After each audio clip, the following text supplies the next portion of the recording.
ko sànq da ngeen jël ndogal yow ak sa coalition ak sa parti ngir soutenir Bassirou Diomaye Diakhar Faye ci élection présidentielle bi ñu jëm le 24 février. mais tey 24 mars le 24 mars waaw Macky daf ñu jaxase ñun kenn xamatul sax date yi lan la après peut-être ils vont dire le 24 avril. gis nga de léegi. comme tey moom dañuy leeral moom. docteur faa ñu leeral. xam nga sa sortie mujj yi aussi alerté woon nga ne balaa le 20 mars. balaa le 20 janvier wax ne Bassirou Diomaye Faye était en danger. Tout à fait. En très grand danger. Tout à fait. loolu tamit jur ay interprétation yu ne. ndax mën nga nu leeralal loolu laataa ñu ñëw si lan moo tax nga soutenir Bassirou Diomaye Faye. parce que dafa am lu ma xamoon. du ma dugg nag ci yenn détails. oui mais dafa am lu ma xamoon la clarification dafa am solo. mais par exemple man xamoon naa ne mon grand ami Cheikh Tidiane Dièye. maa ngi koy nuyu. oui man xamoon naa ne gars yi ñu ngi investiguer ci moom. parce que dañu jàpp depuis longtemps que dafa amoon nationalité française. te xamoon naa ne dañuy daanu parce que xam naa ne Cheikh Tidiane Dièye amul. nationalité française. man xamoon naa ne dina am recours ci Bassirou Diomaye Faye. je le savais est-ce que am na recours ou pas. am na. voilà léegi nag am na yu bari yu xew waa Pastef ils ont été très xarañ ci ni ñu gérer dossier Diomaye il s'est passé beaucoup de choses ba Diomaye jàll alhamdulilah bu jàll woon du ma ko mën jàppale tey mais je savais ce qui se tramait contre certaines candidatures affaire double nationalité yi lu bari xamoon naa ci parce que nag xam nga booy wut réew aussi di nga toll benn niveau boo xam ne am na yu bari yoo xam da nga koy xam man crise bu Benno Bokk Yaakaar bi xamoon naa ci lu bari donc quand je disais amicalement que Bassirou Diomaye Faye est en grand danger je le disais de façon amicale et sous forme d'alerte. mais nag je pense que ce plateau bii laa waxoon ne man des fois sama problème mooy damay jël homme politique bi teg ko fële. di def rôle expert. mais parce que instant boobu ce que je voulais éviter mooy que président Macky Sall dindi Khalifa Sall dindi Karim Wade dindi Ousmane Sonko dindi Aminata Touré dindi Abdourahmane Diouf dindi Bougane Gueye Dany ñu dem ba Bassirou Diomaye Faye nekk deuxième tour ñu espérer dina jàll ak du jàll. ñu dugal ci ay affaires yu caaxaan ba génne ko donc j'alertais pour la bonne cause mais bon gars yi ils l'ont pris autrement je leur en veux pas man à partir du moment où maa ngi ci langue politique bi nangu naa samay wax ñu koy questionner nangu naa ñu may challenger nangu naa sax des fois ñu may saaga parce que j'ai accepté d'être un homme politique j'ai accepté d'être un homme public mais li ma doon wax man xam naa ne je l'ai dit de bonne foi je l'ai dit avec beaucoup de bienveillance je l'ai dit pour protéger quelqu'un et pour protéger une candidature. tey jii. da ngay soutenir sa candidature. tout à fait Bassirou Diomaye Faye. lan moo tax le choix porté sur Bassirou Diomaye Faye. alors d'abord ci processus bi. xam nga ñun Awalé dañu nekk parti bu jeune mais nekk parti bu dynamique. parti boo xam ne dañu am démocratie interne. man wax naa leen ni ñu formé Awalé dafay wane ne man moomuma Awalé man xawma yeneen candidats spoliés yi ni ñu choisir seen candidat. mais ñun li ñu def dañ ko teg sur la place publique ñëpp gis nañ ko.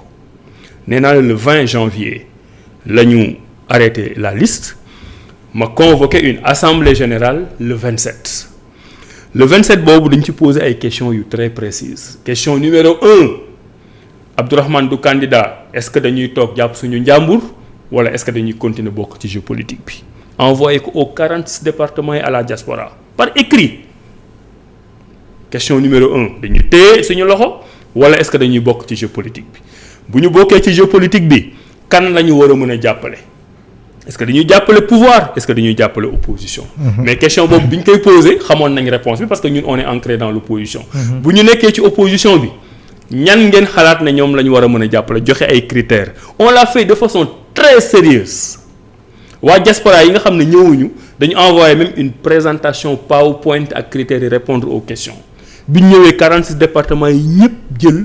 joxe seen point de vue de façon très démocratique doyul bi ñu paree tendance bi dégagé wu ma créé benn comité de synthèse d'une vingtaine de personnes ne leen assemblée générale bi lii la wax mais jël leen ko pendant 3 jours ngeen travailler ngeen jox ma un rapport ñu dem travailler jox ma un rapport bi ñu ma joxee rapport bi instant boobu laa commencé di discuter avec les différents candidats ñi di ma seet si ñi di wax et cetera mais ba ñu waree officialiser décision boobu ci la Macky Sall def son discours ne reporté nañu élection yi ñu ne ñun kat on était des recalés après ñenn ñi ne on est des spoliés tey nag Macky Sall def na ñëpp des recalés des spoliés ñun on était des recalés du conseil constitutionnel ñenn ñi c'est des recalés du président Macky Sall donc kenn xamul nag élection dina am kenn xamul kan mooy candidat ñun ñëpp on était dans l'incertitude on s'est dit on continue à se battre sur les questions de principe ba xam lan mooy am tekkiwul ne ñun dañu toog di xaar naan non report am pour ñun ñu bokkaat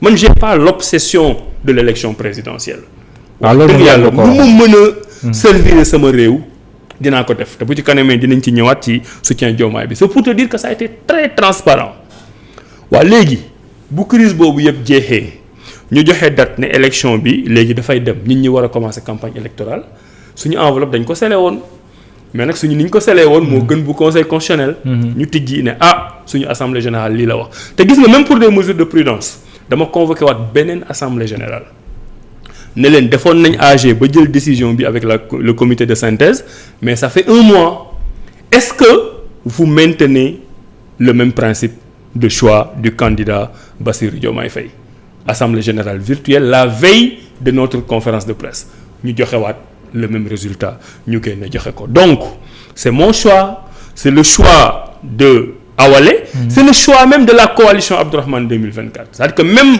nos amis yi ci nekk je donne juste un exemple par exemple l'Alliance des écologistes du Sénégal dirigée par le jeune Baye Salamar xam ne ils font un excellent travail ils font partie de la coalition Abdourahmane 2024 boobu ba léegi dañu ñëw ànd ak ñun ci AG bi instant bi ils sont dans les comités électoraux de la coalition Diomaye président jàppale ñu ci ak ñeneen ak ñeneen ak ñeneen donc mu doon une décision acceptée assumée maintenant sur le fond de la décision affaire bi ñaari pàcc rek la woon soit da ngay dem pouvoir wala nga dem opposition te puisque ñun on a décidé que du ñu liggéey ak Macky Sall donc Macky Sall li mu fi nar a indi fas yéene wu ñu liggéey ak moom il fallait choisir dans l'opposition maintenant booy liggéey dans l'opposition là ce sont des critères kan la ñu gën a bokkal gis-gis mais tey waa Awalé tu vas les voir sur les plateaux défendre le programme de Diomaye tu vas te rendre compte qu'il y a pas beaucoup de différence man j'ai lu le programme de Diomaye déjà 2 à 3 fois mën naa ko wax presque par cœur parce que ñoom ak Awalé ñooy défendre les mêmes principes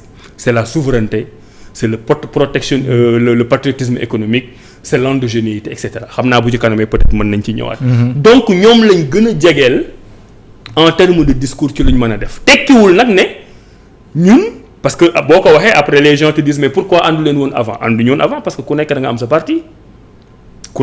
sa parti man tey bu ma nekkoon candidat sama programme laay défendre mais yàlla dogal na nekkuma candidat première option bi mooy bokkuma jàppalewuma kenn pour man loolu bu dee Sénégal moo la ñor doo toog am position de neutralité boobu donc il fallait me choisir mënu moon choisir au pouvoir ci biir opposition ñoom ñoo gën a niru ak ñun programme ñu choisir le candidat Diomaye Faye di ci liggéey nag te lépp luñ ci mën bu soobee yàlla dinañ ko ci def c'est un choix totalement assumé totalement décomplexé et ensemble nous espérons qu'avec eux on va aller vers la victoire finale. monnaie boo xam ne nii monnaie sunu monnaie lay nekk. une monnaie boo xam ne nii ce sera exclusivement boo xam ne ni daal Sénégal moom moo ko moom. poste de vice-président yooyu moom moo génn ci presse bi. loolu tamit xaw a am ay interprétation. ndax yow loolu itam épouser nga xeetu gis-gis boobu noonu ndax ci wàllum programme dëppoo na ak sa gis-gis. waaw déjà li ci intéressant mooy maa ngi lire yeneen programme yi mais ñaari début de polémique yi ma dégg ci coalition Diomaye président la jëm ci ñaari points yooyu. pour man déjà c'est excellent c'est-à-dire tu fais un programme nga génn mu intéressé askan bi. ba ñu ngi ci poser ay questions. ba muy nekk débat national. parce que nag boo bindee sa programme kenn waxu ci dara ça veut dire qu'il y a un problème donc je me réjouis que certaines propositions de la coalition Diomaye président soient sur la table et puissent être discutées maintenant. Premier point bi c'est la question de la monnaie. Oui. Xam nga proposition day am comme droit rek day am lettre day am esprit. Man critique yi ma ci dégg lu bari dama jàpp ne ñooñu peut-être comprendre ñu esprit. proposition parce que proposition yi boo ko xoolee donc nangam voilà mais xam nga man par exemple man sama position sama en tant que candidat. sama proposition sur la monnaie. Oui. Mooy ce que j'appelais le dépérissement progressif maanaam CFA bi. jarul xeexal parce que tôt ou tard dañ ciy génne vers une monnaie régionale donc dañ ci naroon génne dem une monnaie régionale man loolu mooy sama position léegi la proposition du candidat Diomaye président dañu am suñu monnaie nationale loolu la ñu wax mais il faut lire le document gis nga le document am na 12 préalables avant d'arriver à la monnaie nationale implicitement ça veut dire que Diomaye président mënul nekk président le 2 le 3 mu am monnaie nationale parce que gis nga les 12 là c'est sur des critères macroéconomiques c'est sur la réduction du déficit commercial c'est 12 ubbil document bi nga xool 12 conditions c'est 12 préalables là préalable c'est-à-dire que lii ak lii ak lii bu amul mënuma am monnaie nationale te préalable yooyu xajul ci benn mandat donc instant boobu Diomaye président di nekk ci processus pour aboutir à une monnaie nationale tout l'esprit du programme de Diomaye président et c'est l'axe numéro 1 c'est sur l'engagement panafricain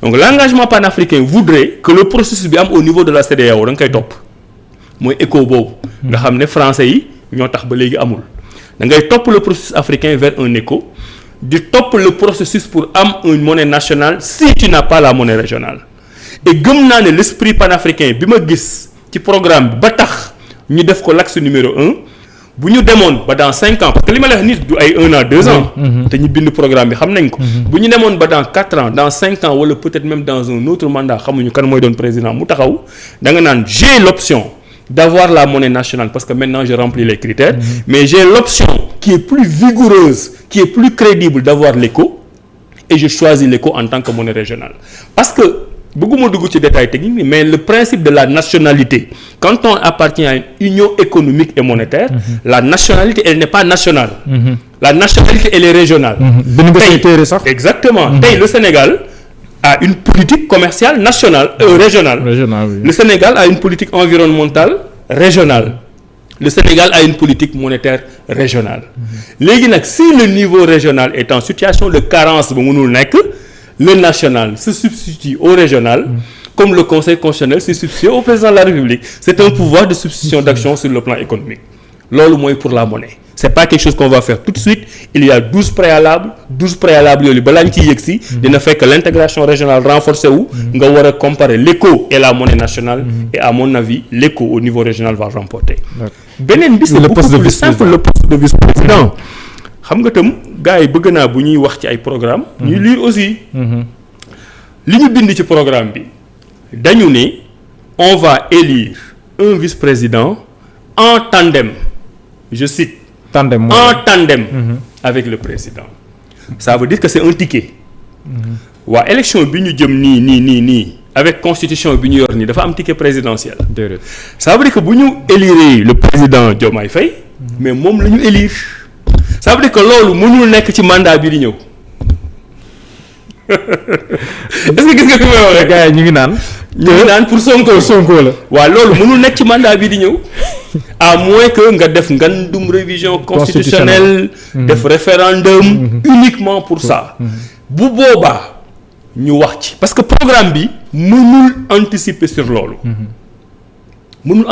loolu mais tey boo toogee parce que da nga contre programme bi nga ni non nañ ñu leeralal parce que kii buñ ko falee poste lay utal pour Sonko mais bu ñu demee le 24 mars bu ñu élire Bassirou Diomaye Faye la ñu fal donc c'est pas un ticket parce que dans la constitution actuelle ça peut pas être un ticket léegi nag président woon na ko mais jàllul contexte yi sax bokkul contexte yi est-ce que tu sais que poste de vice-président toog na lu yàgg nekk ci constitution Sénégal dans les années 2008 2009 2010 te kenn mësu ko utiliser donc réforme boobu tey Bassirou Diomaye Faye bu ko neexoon mu nekk président mu def réforme boobu. mais bu ñëwee poste de premier ministre du amati. fi mu nekk nii. ma ne par exemple bu ñëwoon poste de premier day ànd poste de premier ministre wala. bu vice président bi ñëwoon. waaw ci programme bi. non dañ ne bu ñu defee ticket. poste premier ministre lootul am. mais loolu à partir de 2029 la. en tout cas si on parle du programme. si on parle du programme loolu mënul nekk qu'à partir de 2029 maintenant nag bu dee le président élu daf ko bëgg a def. loolu dafay entamer benn processus de réforme. de la loi constitutionnelle bu aller en référendum bu boobaa li ngay discuter c'est pas le programme mais mooy président bi nga fal lu mu bëgg a def.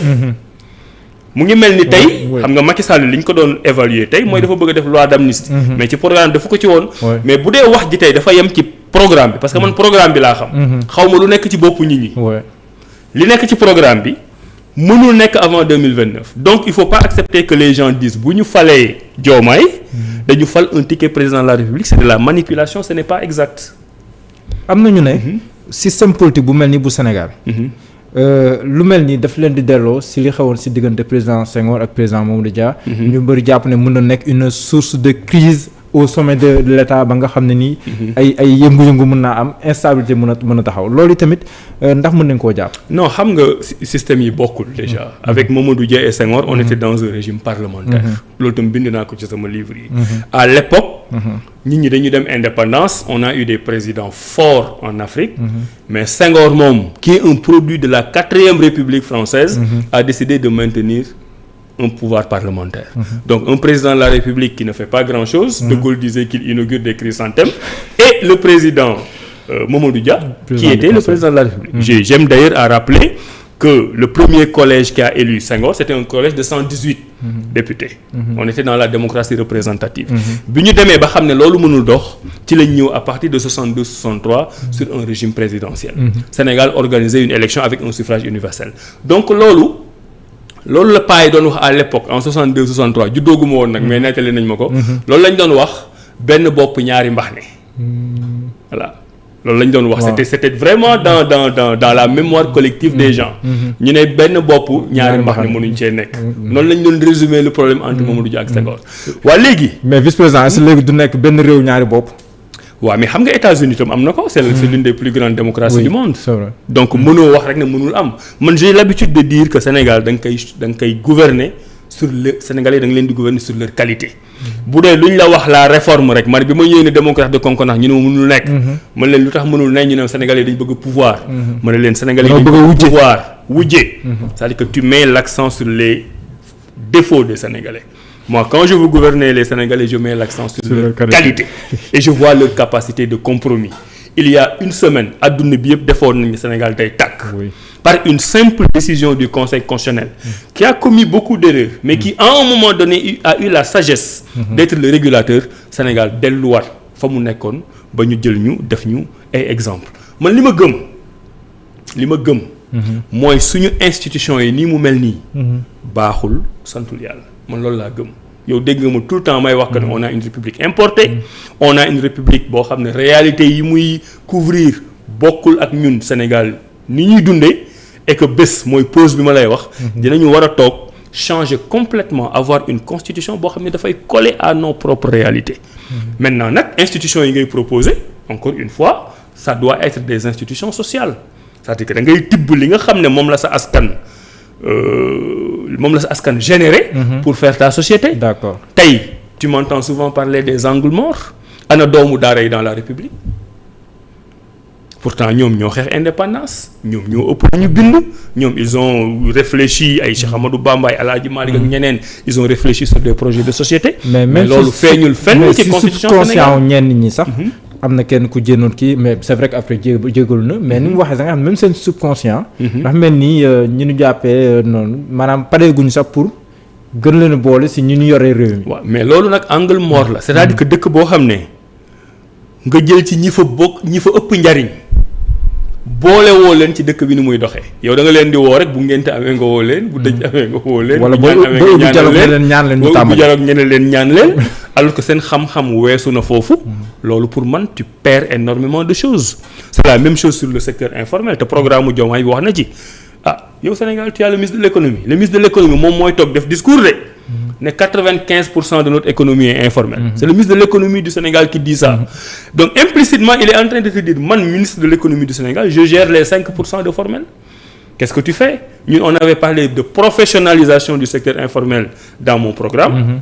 Dans le programme de Diomaye on parle de formalisation du secteur informel. L'un dans l'autre ce sont les mêmes idées. mooy li nga xam ne ñooy doxal dëkk bi tey. C'est-à-dire que toute l'économie sénégalaise grouille à partir de Sandaga.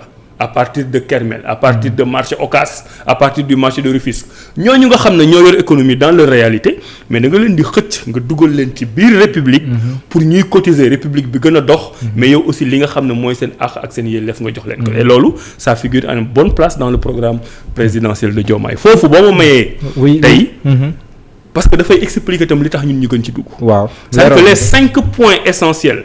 yi nga xam ne moo nekk ci président ci programme bi. nee naa la n'importe quel militant de Awalé mën na ko défendre les yeux fermés. parce que on y parle de quoi d'endogénéité. patriotisme économique loolu moom soxal na loolu. waaw xam nga loolu moom. c'est-à-dire que man critère boobu rek mën na tax ma ñëw bokk ci programme boobu. parce que dama jàpp ne suñu secteur privé. traité wuñu ko ni ñu ko war a traité dama jàpp ne bu ñu revoir les contrats yi nga xam ne mën nañ leen revoir. dinañ sauver des milliards au Sénégal. milliards yooyu moom la le nouveau président de la République di utiliser pour bâtir le Sénégal.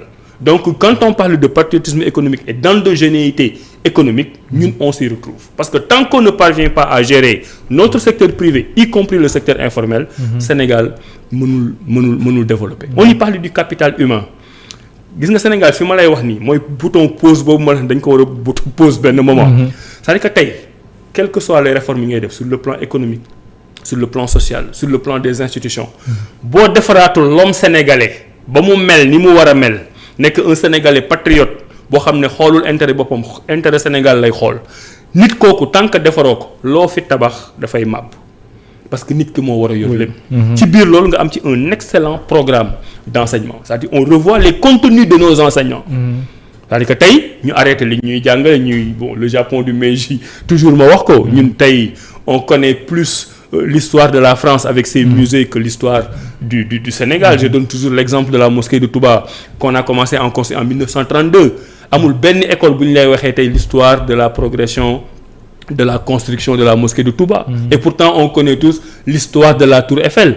Et l'histoire de la tour Eiffel ce sont des nègres des Africains yu ñu jël dem yóbbu leen Paris dugal leen ci ay sous-sol ñuy gas di dee ba jeex ba tour Eiffel am ak le métro parisien je veux dire adossé à la tour Eiffel. donc dañuy jël suñu ay maam yóbbu leen exploiter leen rey leen ci biir rey boobu ñu am ci xaalis construire ay monuments yooyu moom la ñuy jaay moom la ñuy jàng suñu école bu ñu demee Paris moom la ñuy bëgg visiter pendant ce temps ce que nous faisons nous-mêmes les Baye Fall yi nga xam ne dañu jël ay xeer ay fer defar un chemin de fer entre Ndiarème et Touba pour mën a yóbbu bagage yi foofu pour defar la mosquée de Touba personne ne nous en parle donc yooyu il faut nga am un Sénégalais fier. patrimoine culturel dafay dugg foofu.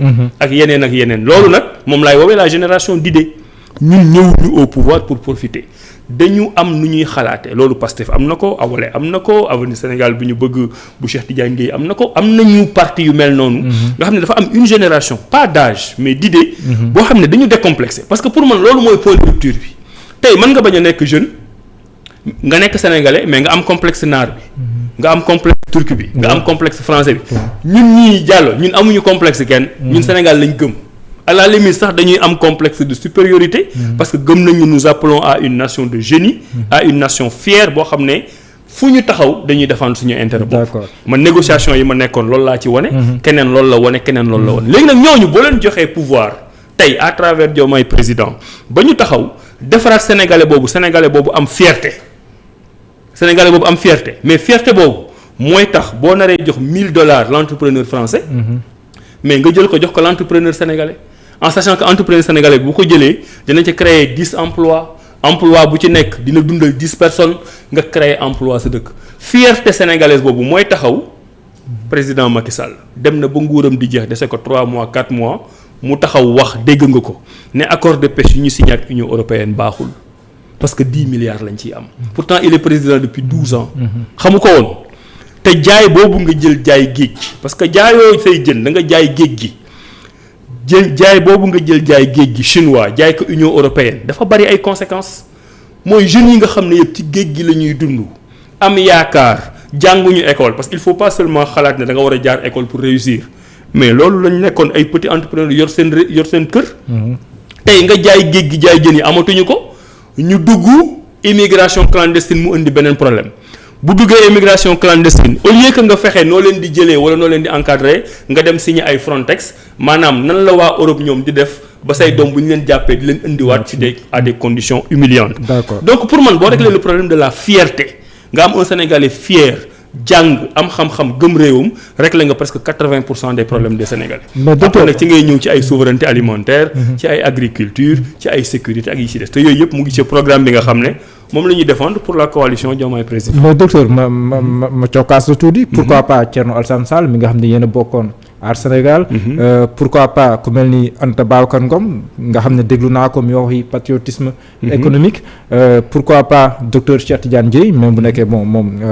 ba tey si ku jege Diomaye la mais pourquoi pas ñooñu noonu nga xam ne nii ñooñu nga ëppaloon sax affinité si wàllum politique dans un passé assez récent. kon wax ñoom laa ëppal affinité. mais boobu mais ku mel ni Thierno Alassane Sall par exemple bokk ngeen coalition. non xam nga Thierno Alassane Sall maa ngi koy nuyu d'ailleurs. expliqué naa waat affaire bi. Déthié Fall yéen a bokkoon réew mi. Déthié Fall yéen a bokkoon réew mi. voilà mais bu doon ay affaire de xarit. ay affaire de émotion ay affaire de sentiment. mais bokk coalition laa lay wax nii. bokkoon coalition. waaw dama ne la bu dee affaire de jege rek. waaw Cheikh Tidiane Dièye adduna yëpp xam nañ ne moom laa gën jege. c'est vrai loolu mooy dëgg donc affaire bi dooy affaire de jege. ensuite encore une fois j'ai pris le temps de l'expliquer du man maay décider dama bokk benn parti boo xam ne nag samay nawle lañ ñoom ñoo décider ñi ngay wax yëpp génn nañ ci liste bi ah ñun on avait des critères très précis. ñi nga wax ñëpp génn nañ ci liste bi. mais bon Diomaye moo jël paie. d'accord et on se retrouve dans ces idées et on l'a fait donc c'est pas parce que dañ ko tànn moom que dañu xalab ñeneen ñi déedéet xalabuñu kenn d'ailleurs wax naa ko barka démb. ñi nga xam ne j'ai pas pu les recevoir ci candidats yi waxtaan ak ñoom. maa ngi leen di jégalu ñenn ñi temps bi permettre ko. ñenn ñi biñ may solliciter xam nañ ne ñun Diomaye la ñuy jàppale. te pour man politique dafa am ay valeurs. man nee naa jomb naa déplacer nit ak délégation ba sama kër. surtout que man fa ma dëkk dafa sori. nga ñëw di ma wax Abdourahmane da nga bëgg ma jàppale la. instant bi may wax ak yow xam naa ne du ma la jàppale. te pourtant maa ngi lay indil déplacement ngay perdre sa temps dama jombal sama bopp genre yooyu. moo tax ñoom ñëpp. ku ma ci waxal ak ku ma ci waxul maa ngi lay jéggalu. choisir naa Diomaye ça veut pas dire que ñeneen ñi dañoo bon. ça veut dire que amuñu programme bu bees. d'ailleurs li ma gëm mooy génération boobu ñëpp on va se retrouver et on va gouverner le Sénégal incha allah. kon gagner ensemble gouverner ensemble ngeen di def. comme xam nga nag loolu gars yi dañ ko yàq. waaw comme waa Benno. waaw ñun affaire yi ñooñu buñ koy wax ay affaire de poste la. parce que seen gagner ensemble boobu ci ngay gis boo xoolee les rares ministres yi nga xam ne def nañ 12 ans de Macky. 12 ans de ministère wala ñenn ñi 11 ans wala ñenn ñi 10 ans. boo xoolee ñooñu ñëpp c'est des alliés. xam nga loolu lu muy tekki. puisque dañu nekk ci distribution du gâteau. Macky am na droit dàq ay nitam moom. waa APR mais amul droit dàq les alliés. moo tax allié bi nga aay da nga fay toog nga ñàkk aay da nga fay du ma wax benn tur. mais demal nga xool. loolu mooy partage du gâteau. parce que ministre bi bu aayul da nga koy teggi nga teg keneen mais doo ko fi téye parce que nee nga allié la quota la ñun wax naa démb je le répète ici.